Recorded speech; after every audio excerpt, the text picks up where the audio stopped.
दिल्ली की हवा में तैर रहे खतरनाक सुपर बग्स, रिसर्च में हुआ डरावना खुलासा।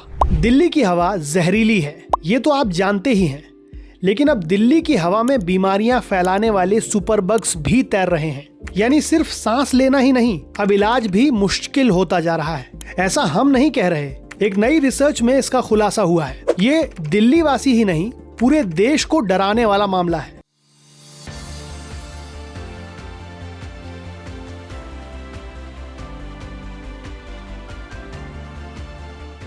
सबसे पहले समझते हैं ये सुपर बग्स होते क्या हैं।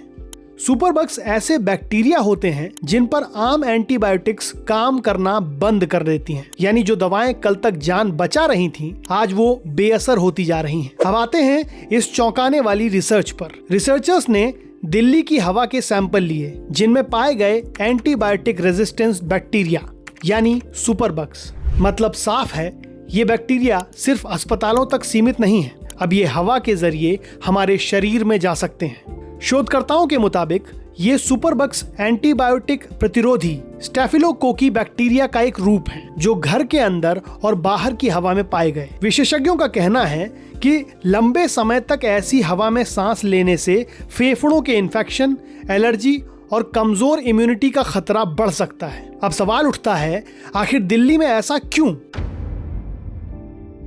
डॉक्टरों के मुताबिक इसके 3 बड़े कारण हैं। पहला, अत्यधिक वायु प्रदूषण। दूसरा, बिना जरूरत एंटीबायोटिक्स का ज्यादा इस्तेमाल। तीसरा, अस्पताल और सीवर से निकलने वाले बैक्टीरिया। यही वजह है कि सुपर बग्स अब हवा में सरवाइव कर पा रहे हैं। इसी खतरे को देखते हुए प्रधानमंत्री नरेंद्र मोदी भी पहले चेतावनी दे चुके हैं। ICMR की रिपोर्ट का हवाला देते हुए पीएम मोदी ने कहा था कि निमोनिया और यूटीआई जैसी बीमारियों में एंटीबायोटिक्स अब कमजोर पड़ती जा रही हैं और इसकी सबसे बड़ी वजह है बिना डॉक्टरों की सलाह के एंटीबायोटिक्स लेना।